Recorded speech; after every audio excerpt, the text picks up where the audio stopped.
জলপার আচার বানালাম, দেখুন কিভাবে বানালাম সেটাই আপনাদেরকে দেখা। কৃষ্ণ, আপনারা তো জলপার আচার কত রকমই খেয়েছেন, এইভাবে বানিয়ে দেখবেন যে কতটা লোভনীয় আর কতটা সুন্দর হয়।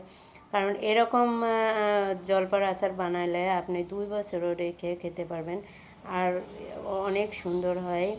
আর আমিও নিয়ে নিয়েছি 1 কেজি মতন জলপাই। এখন আমি ভালো করে ধুয়ে নেব। আর দেখুন কি সুন্দর লাগছে, জলপাইগুলো একদম সবুজ সবুজ বড় বড়। আমি ভালো করে ধুয়ে নিচ্ছি।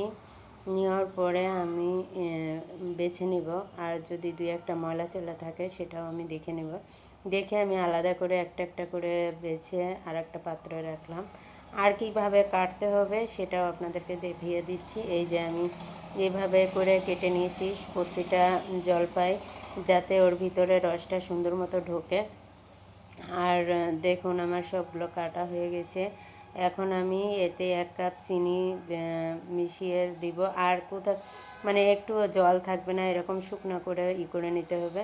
আর একটা শুকনো মশলা করে নেব, সেটা কয়েকটা শুকনো মরিচ, গরম মশলা মানে এলাচ, আর প্যাকেটের পাঁচফোড়ন আপনারা ব্যবহার করবেন প্যাকেটেরটাই, যাতে প্যাকেটেরটা করলে আর একটু ভালো হয়। তারপরে আমি চিনি মিশানো জলপাইটা কড়াইয়ে দিয়ে দিলাম। কড়াইয়ে দেওয়ার পরে একটু আমি হলুদ আর এবং একটু গরম মশলার গুঁড়ো দিয়ে দেব।